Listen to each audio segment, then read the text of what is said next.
The moment Commander Talia Vex stepped through the airlock of Research Station Epsilon 9, she knew something was different. Every face turned toward her, eyes widening, breathing patterns shifting, all except one. In the far corner, a human male continued calibrating equipment, his back to her, completely unaffected. This was not how first contacts usually went for her species.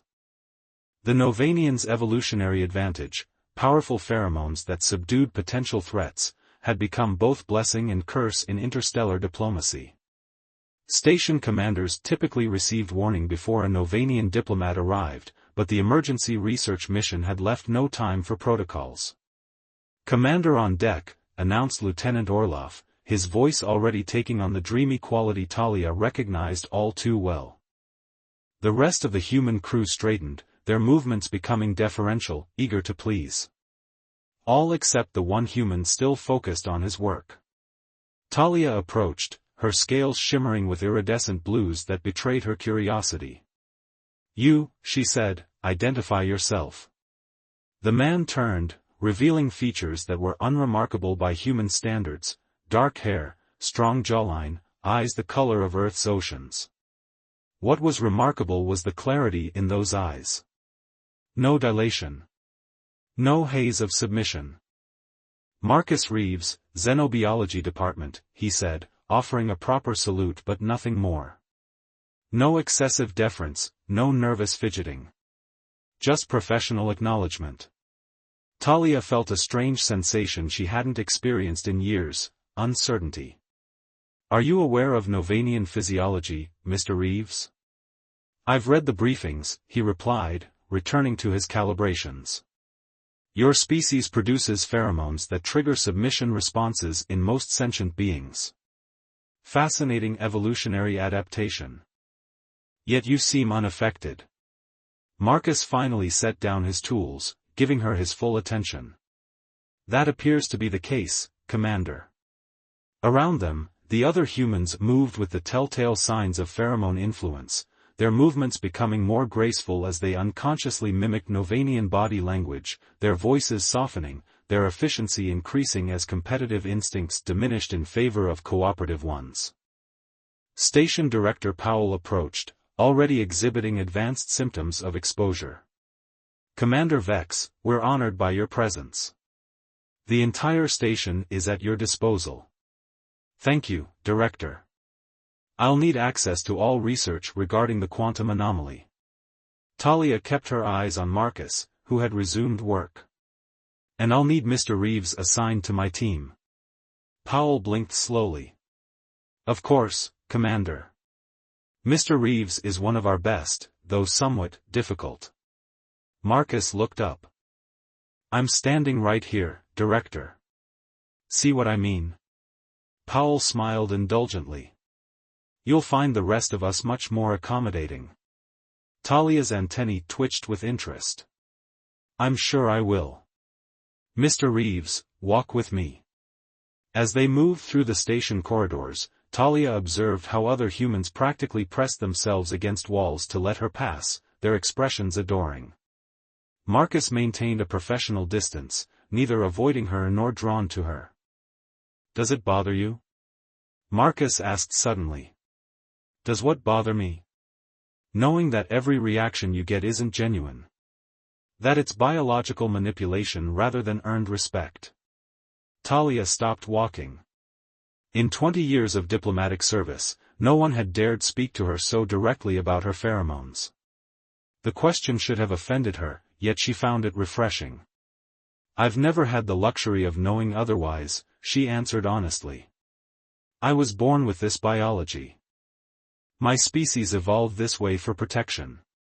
"Protection through enslavement," Marcus observed, not unkindly. "We prefer to call it influence," Talia countered. "And it's temporary." "Usually." Marcus raised an eyebrow. "Unless you remain in proximity. Like you will on this station for the next 3 months."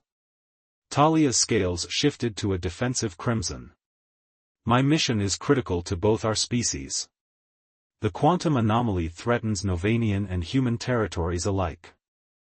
"I understand the mission," Marcus said. I'm just wondering if you understand the ethical implications of your presence here.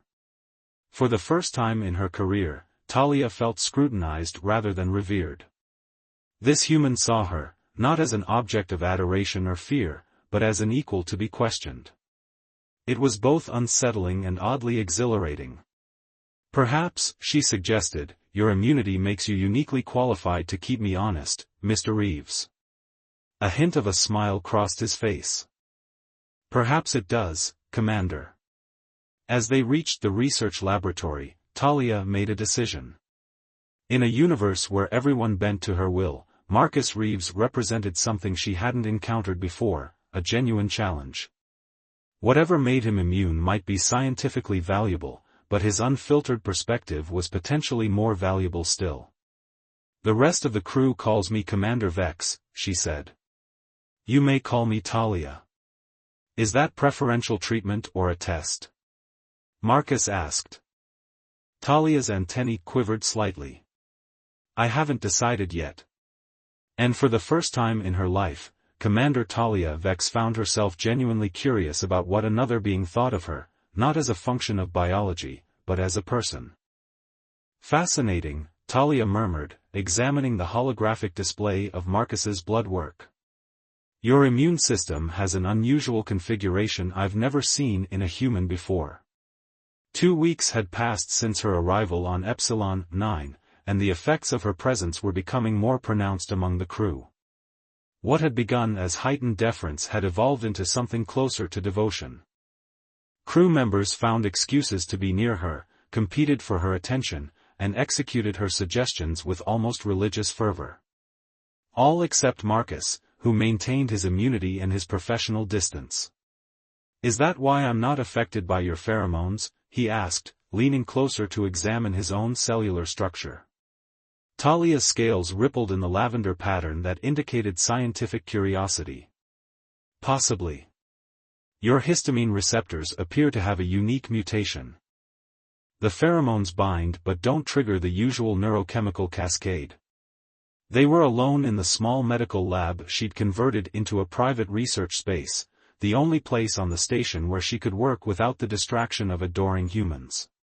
Even Dr. Nikolai, the station's chief medical officer, had become so attentive to her needs that his usefulness as a scientist had diminished. So I'm a freak of nature, Marcus concluded, not sounding particularly bothered by the idea. You're a statistical anomaly, Talia corrected. And extremely valuable to my research. Marcus crossed his arms. The research on me, or the research on the quantum anomaly that's supposedly your actual mission? Talia's antennae twitched with irritation. Both are important. But one is becoming a priority, isn't it? Marcus challenged. You've spent more time studying my blood than the anomaly readings this week. He wasn't wrong. The quantum anomaly that threatened both their species' territories had become secondary to her fascination with the human who could resist her. The scientist in her couldn't help it, he was the first documented case of pheromone immunity in any species the Novanians had encountered. My people would consider you dangerous, she admitted. Because I can think clearly around you? Because you can resist influence.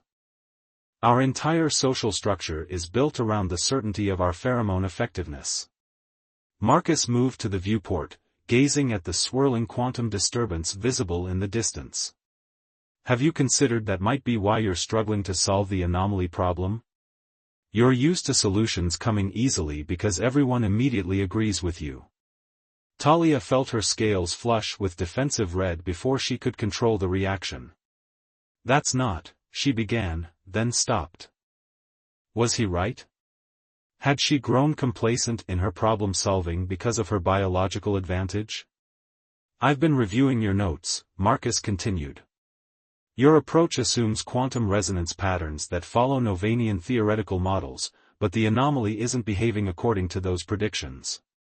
I'm aware of the discrepancies, Talia said stiffly. But have you considered that the human models might be more applicable in this case? That your perspective might be limited because it's never been challenged? The question hung in the air between them, uncomfortably direct. On her homeworld, no one would dare suggest a commander's perspective was limited. Yet here was this human, questioning her fundamental approach without fear or hesitation. Instead of the indignation she expected to feel, Talia experienced something closer to relief. "Show me," she said finally. Marcus pulled up the research data, and for the next several hours, they worked side by side, combining human and Novanian approaches to the quantum problem. Without the haze of pheromone influence, Marcus caught flaws in her reasoning she would have never identified. Without the burden of competition that typically characterized human scientific teams, Talia synthesized insights faster than she'd thought possible. It was midnight by station time when Lieutenant Orloff interrupted them, bringing a tray of food neither had requested. "Commander, you missed dinner," he said, his eyes never leaving Talia's face. "I was concerned you might be hungry." "Thank you, Lieutenant," Talia responded automatically, watching as the human nearly glowed with pleasure at her acknowledgement.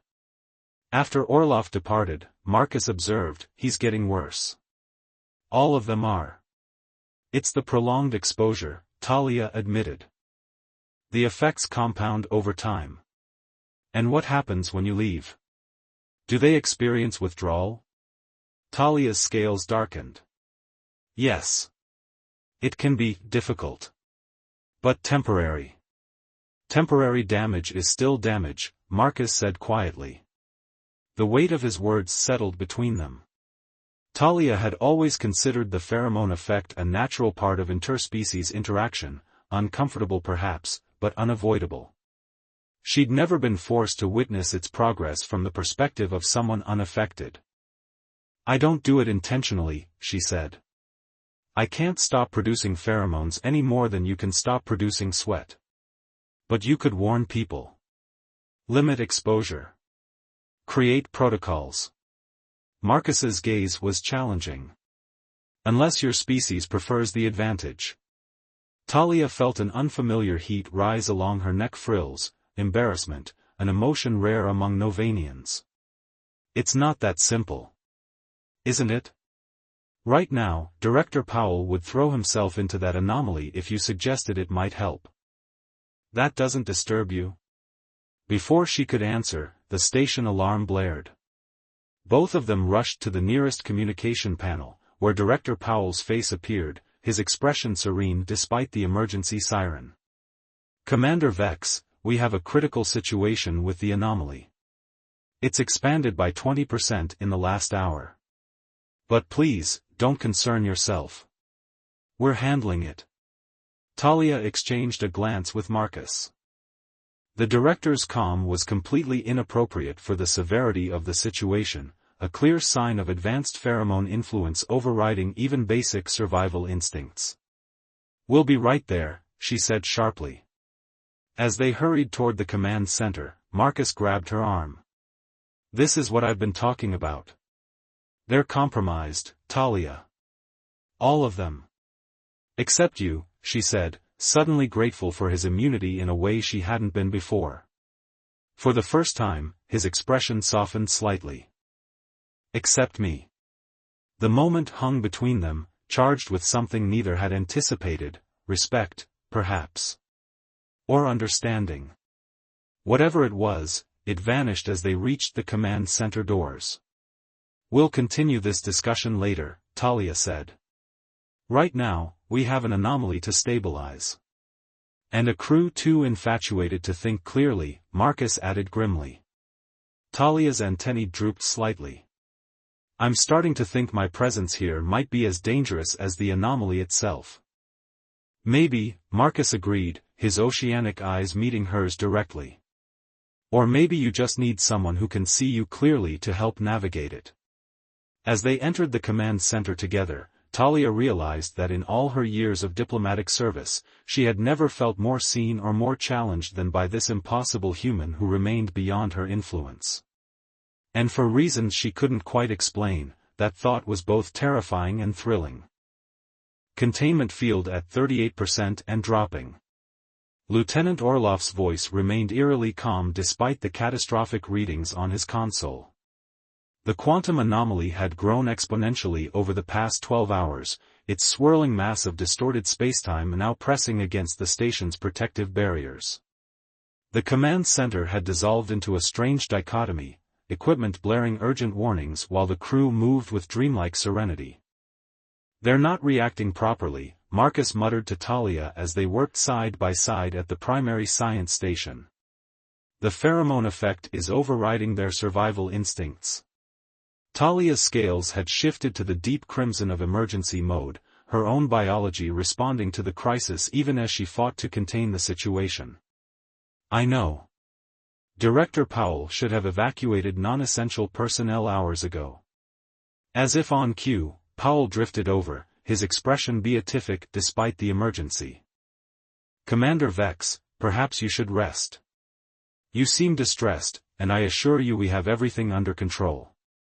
"Director," Talia said sharply, "we do not have everything under control. The anomaly will breach our containment field within 2 hours at current degradation rates." Powell smiled indulgently. "If you believe that's the case, then we'll adapt our approach." "Whatever you think is best, Commander." Marcus stepped between them. "Director, with all due respect, you need to sound the evacuation order now. Get everyone to the emergency shuttles except essential personnel." Powell barely glanced at him. "Mr. Reeves, Commander Vex hasn't suggested evacuation, so I don't see the need." "I am suggesting evacuation," Talia interrupted. "I order it, in fact." The change in Powell was immediate, his expression sharpened with purpose. "Of course, Commander. Right away." He moved to the command station and began issuing evacuation protocols with newfound urgency. Talia turned to Marcus, her antennae drooping with frustration. "This is worse than I anticipated. They're not just deferential, they're waiting for my direct commands before acting on even basic emergency procedures." "It's not your fault," Marcus said, surprising her. "But it is your responsibility. We need to establish a chain of command that doesn't route every decision through you."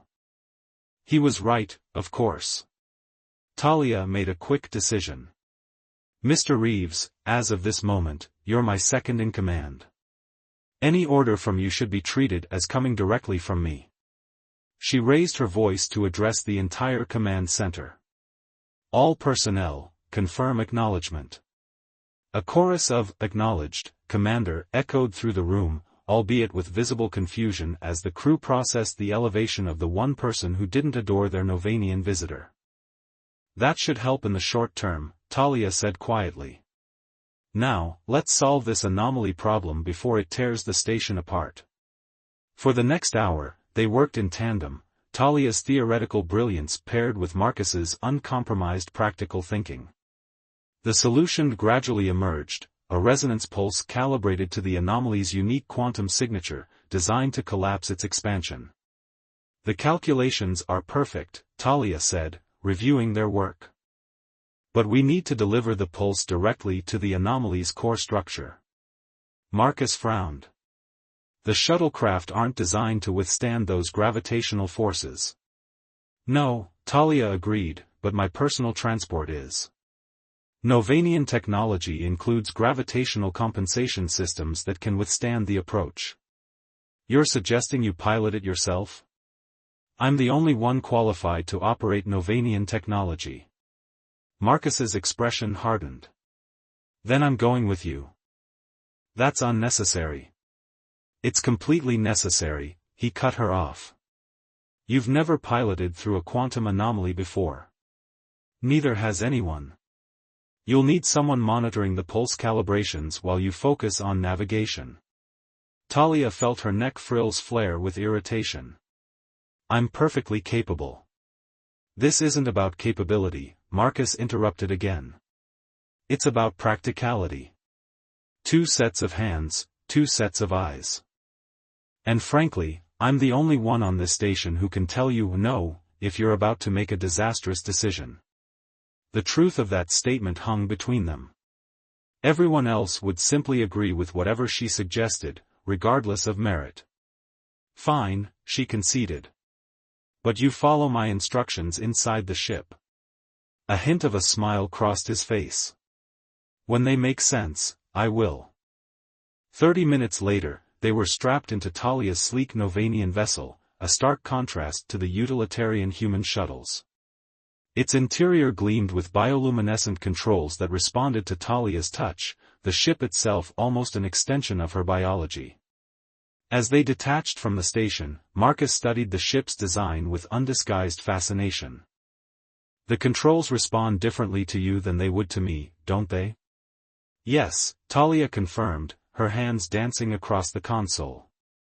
Novanian technology is partially biomimetic, it recognizes and responds to our biological signatures. Convenient way to prevent other species from stealing your tech, Marcus observed. That's not, Talia began defensively, then paused. Actually, yes, that's precisely one of the reasons. Your species isn't the only one with a history of appropriating others' technological advances. Marcus chuckled, the sound unexpected in the tense atmosphere. First time you've admitted something unflattering about Novanian intentions. Perhaps you're becoming a bad influence, Talia replied, surprised to find herself almost bantering despite the danger ahead. The moment of levity evaporated as they approached the anomaly. Up close, it was mesmerizing, a writhing mass of spacetime folding in on itself, colors that shouldn't exist bleeding through rifts in reality. Begin pulse calibration sequence, Talia instructed, guiding the ship into a spiraling approach pattern. Marcus's fingers flew across his console, the ship accepting his commands through the secondary interface Talia had authorized. Calibration at 60%. Gravitational forces increasing beyond projected models. The ship shuddered violently as they crossed the anomaly's outer boundary. Warning lights flashed across Talia's console as the vessel's structural integrity strained against forces it wasn't designed to withstand, even with advanced Novanian technology. We're taking too much damage. Marcus called out. The pulse deployment mechanism is failing. Talia's scales shifted rapidly through emergency patterns. We need to get closer to the core. The pulse has to be precisely targeted. If we get any closer, we won't make it back out, Marcus argued. The ship can't handle it. Another violent shudder rocked the vessel. A support beam near Marcus cracked, raining debris across his station. A jagged piece of metal sliced across his arm, drawing a line of crimson. You're injured, Talia said sharply, her attention dividing between the ship's controls and his bleeding arm. I'm fine, he insisted. Focus on the mission. But something was happening, the scent of his blood had reached Talia's sensitive olfactory receptors, triggering an unexpected reaction. Unlike the pheromones she emitted, this was something she was receiving.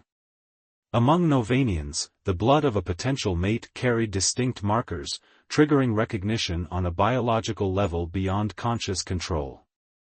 Marcus's blood carried those markers. Her momentary distraction nearly proved fatal as the ship lurched toward a quantum eddy that would tear them apart.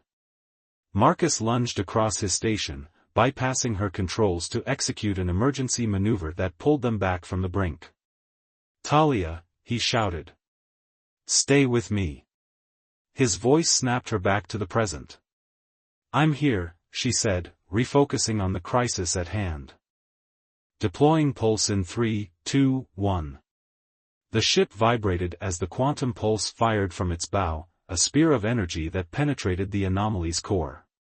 For one terrible moment, nothing happened, then the anomaly began to fold inward, collapsing upon itself. It's working, Marcus said, relief evident in his voice. Get us out of here before the gravitational backlash hits. Talia pushed the engines beyond safety parameters, the ship screaming in protest as they raced away from the imploding anomaly. A shockwave caught their stern, sending them spinning through space, systems failing across all decks. In the chaotic moments that followed, Talia found herself thrown against Marcus, her body instinctively shielding his as the ship tumbled through space. The emergency stabilizers finally engaged, bringing their wild spin under control. When the motion stopped, she realized she was pressed against him, her scales luminescent with emergency response patterns, and something else. His arms had instinctively wrapped around her during the tumult, and neither of them immediately pulled away. "Are you hurt?" he asked, his voice rougher than usual. "No," she answered, suddenly acutely aware of every point where their bodies connected. "Novanians have reinforced skeletal structures compared to humans." "Convenient," he murmured, still not releasing her. The ship's computer announced, "Primary systems restored. Returning to station coordinates." Talia pulled back finally, her scales rippling with colors Marcus had never seen before, pinks and golds that indicated emotional states she wasn't ready to name, let alone explain to a human. "We should check the damage reports," she said, returning to her station. Marcus nodded, but his eyes lingered on her a moment longer than necessary. "Talia," he said finally, "when this crisis is fully resolved, we need to talk about what happens next." "Next?" she echoed. "The crew can't continue this way. And after today?" He hesitated. "I think there are other things we need to discuss as well." Talia's antennae quivered slightly, betraying emotions her disciplined features concealed. In the space of a few weeks, this human had challenged her assumptions, matched her intellect, and now saved her life. And his blood suggested possibilities that violated every protocol of interspecies diplomacy. "Yes," she agreed quietly. "We certainly do." As the ship limped back toward Epsilon 9, Talia wondered which was more dangerous, the quantum anomaly they'd just survived, or the unprecedented territory they were about to enter together. The medical bay hummed with activity as Dr. Nikolai finished treating Marcus's arm. The wound wasn't serious, but Novanian protocol demanded any injury sustained during joint operations receive thorough examination. "The dermal regenerator should prevent scarring, Dr. Nikolai said, his eyes continually drifting toward Talia, who stood nearby reviewing data on a tablet. "Commander, perhaps you'd like to inspect my work?" Talia suppressed a sigh. The doctor's infatuation was becoming more pronounced by the day. "That won't be necessary, Doctor. I trust your medical expertise." "Of course, but I would value your opinion on the cellular regeneration pattern.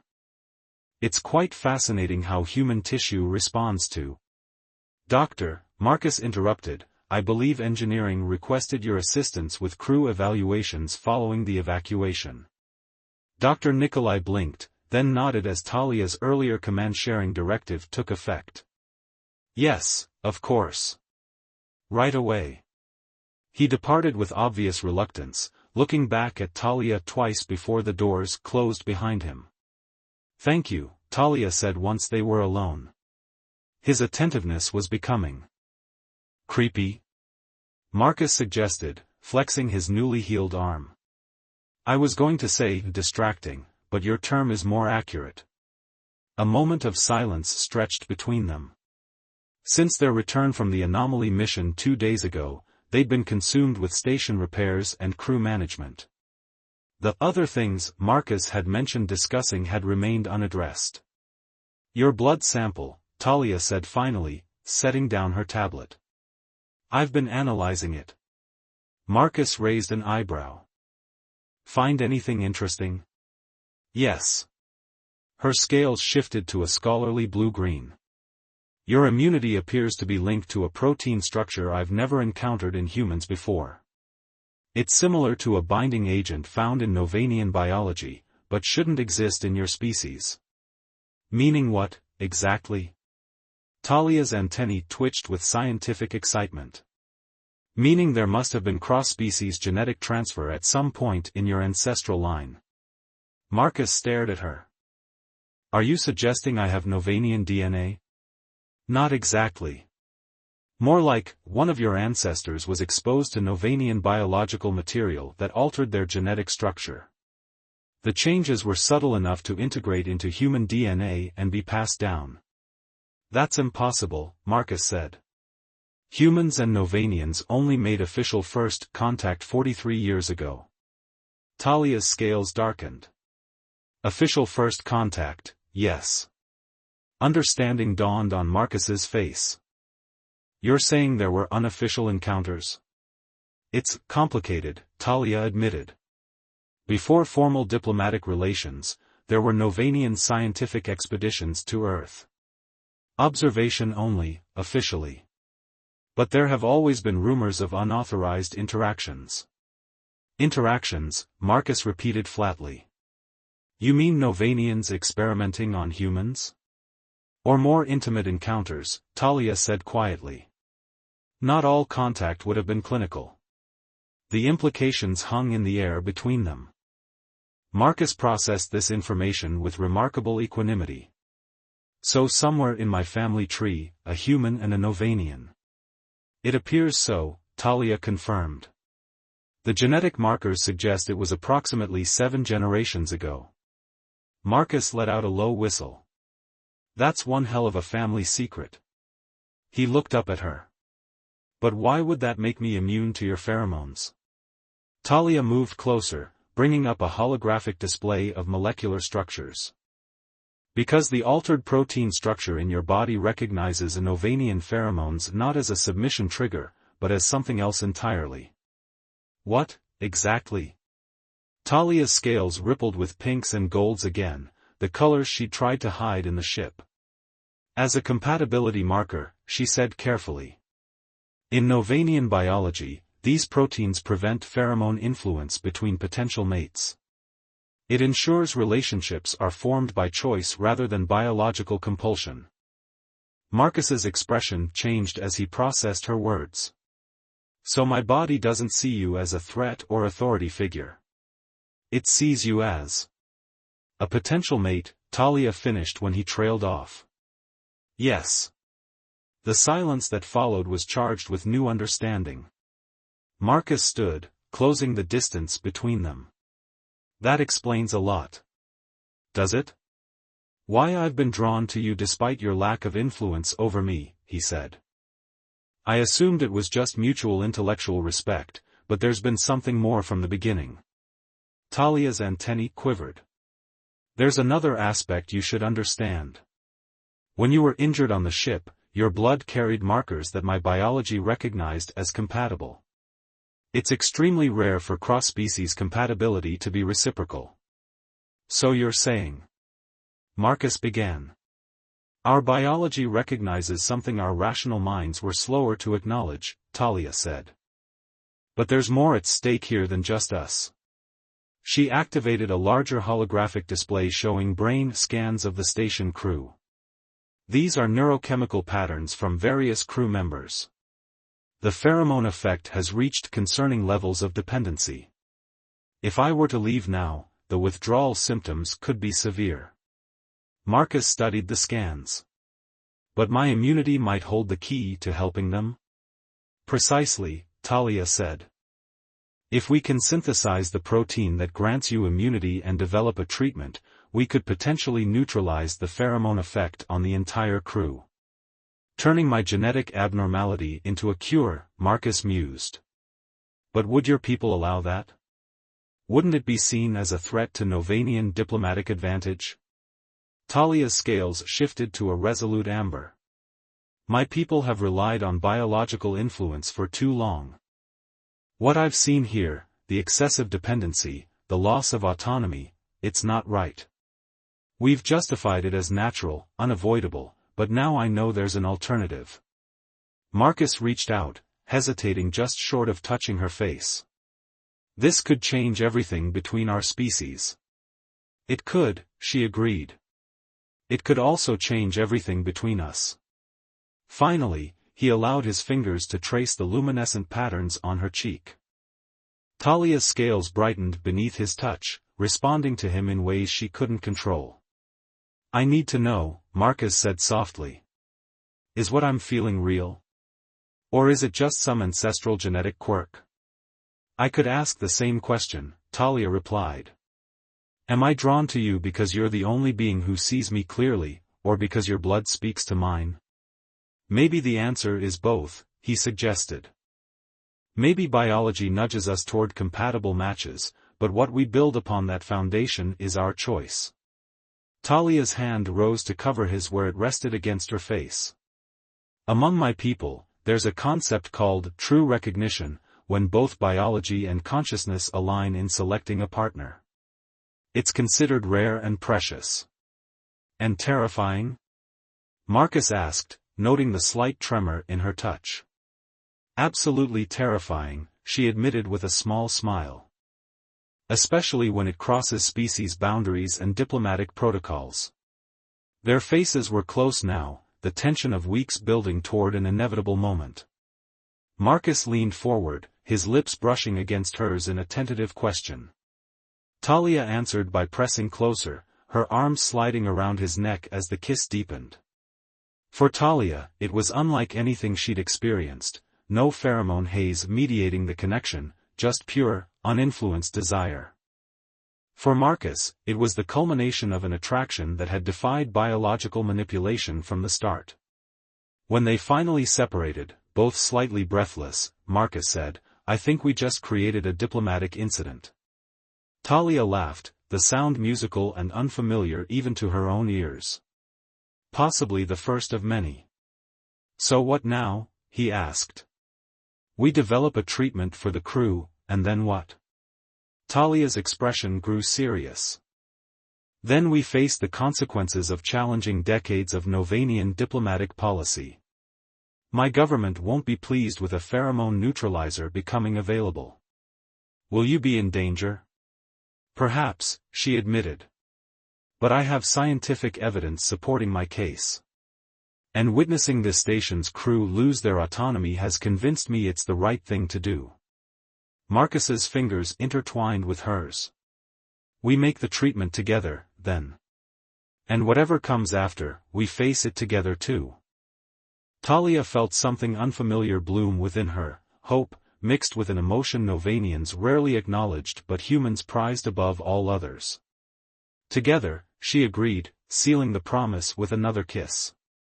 In that moment, as scales met skin and alien biochemistry harmonized against all probability, Talia understood why her ancestors had risked everything for forbidden human encounters. Some connections transcended biology, even while being born from it.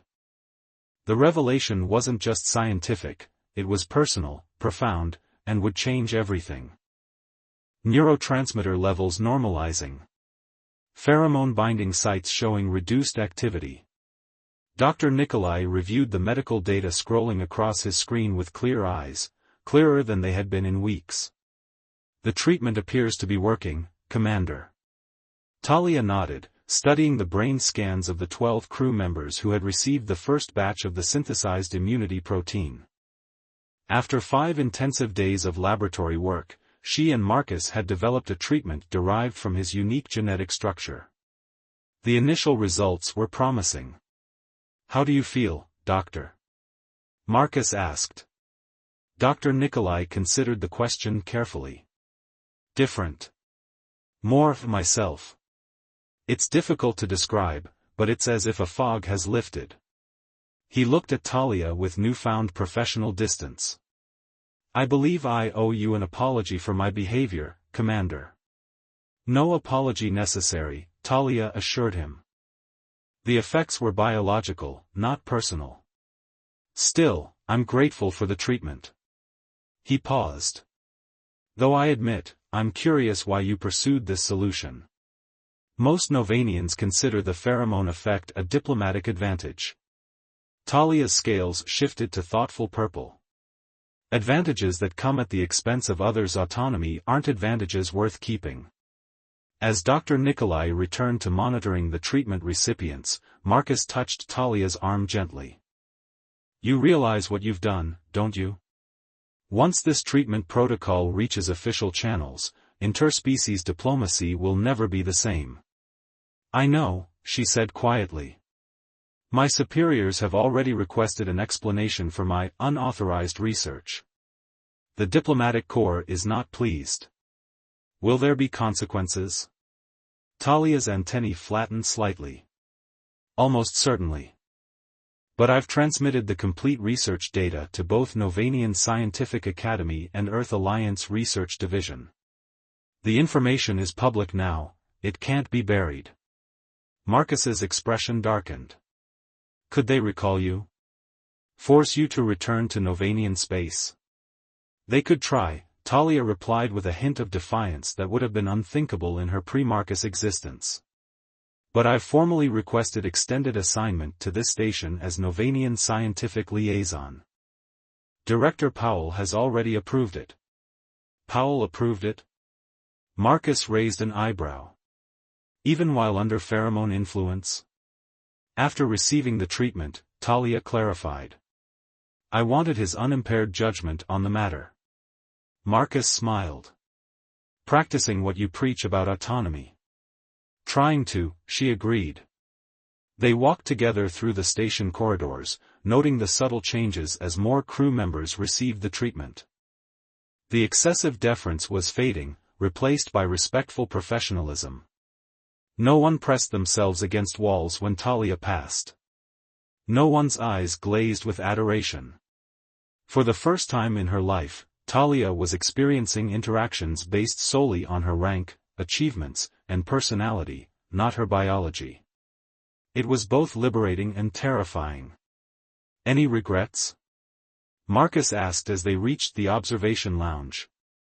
The quantum anomaly, now reduced to a stable research-sized phenomenon, glittered in the distance.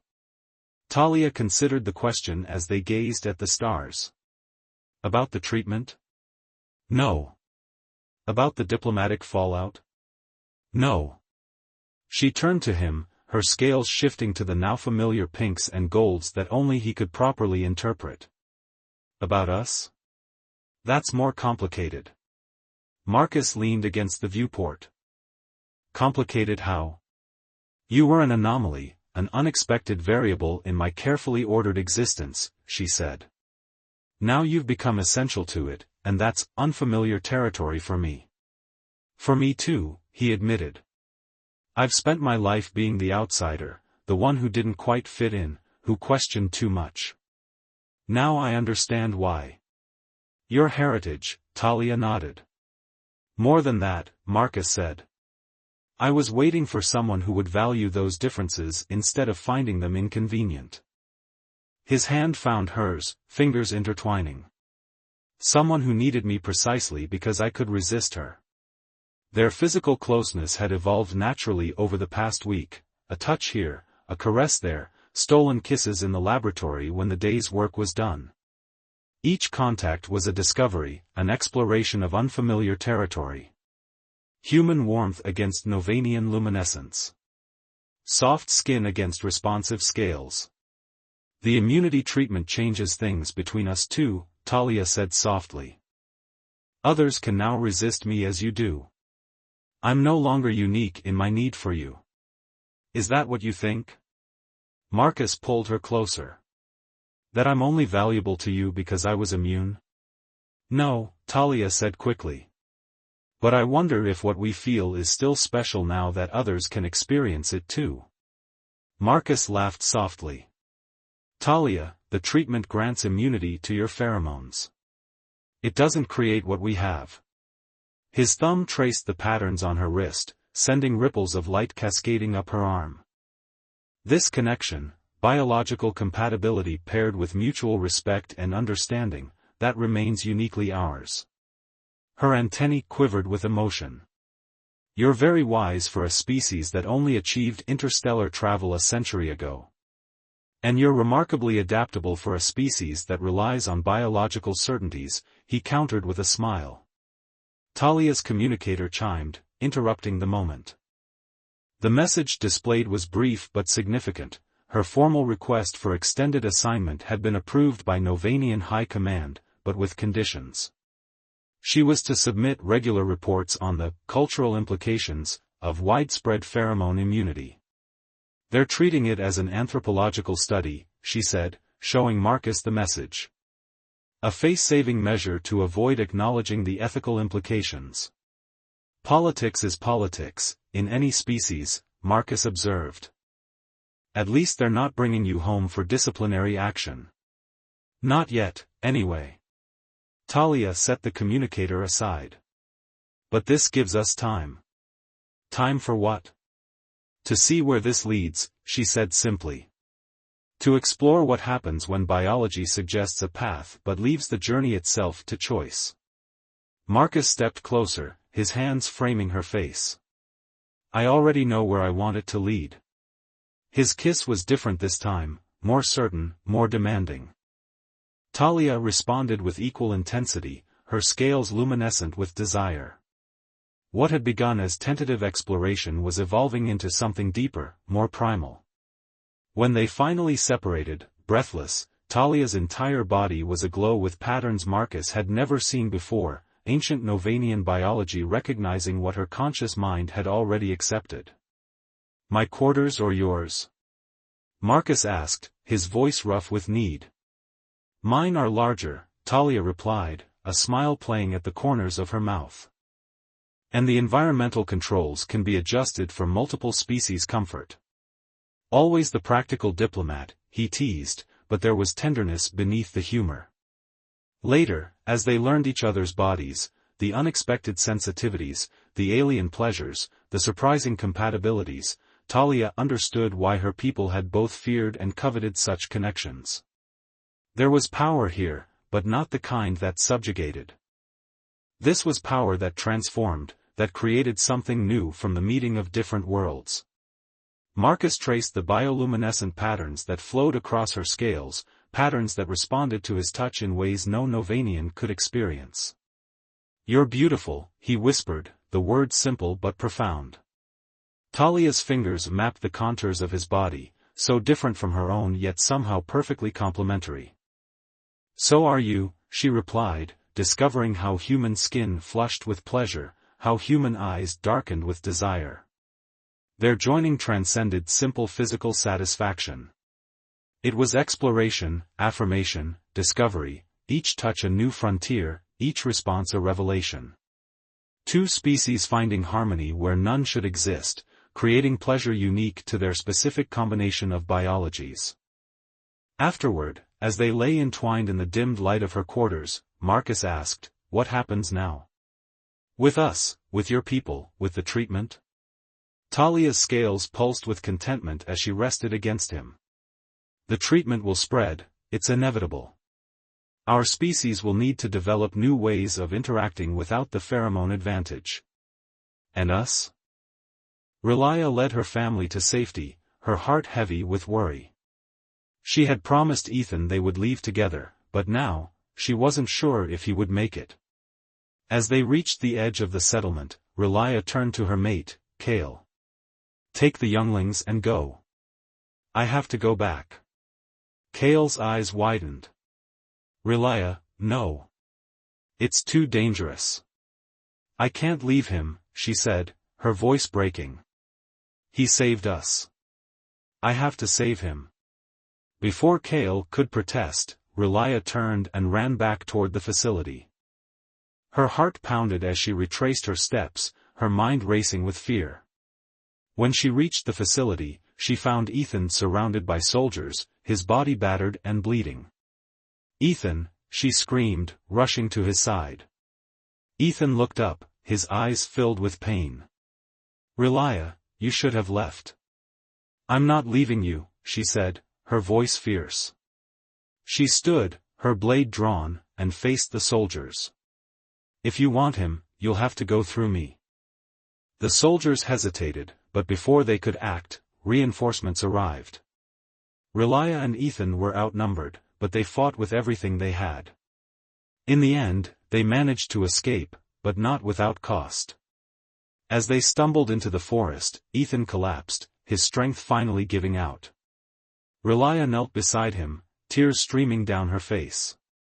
You're going to be okay, she whispered, her voice trembling. You have to be. Ethan reached up, his hand brushing her cheek. You saved me, he said, his voice weak. Just like I saved you. Relia leaned down, her lips meeting his in a desperate, passionate kiss. It was a kiss filled with fear, hope, and love. When they pulled apart, Ethan smiled faintly. We'll make it, he said. Together. And as they sat there, holding each other in the darkness, Relia knew that no matter what the future held, they would face it together. The end.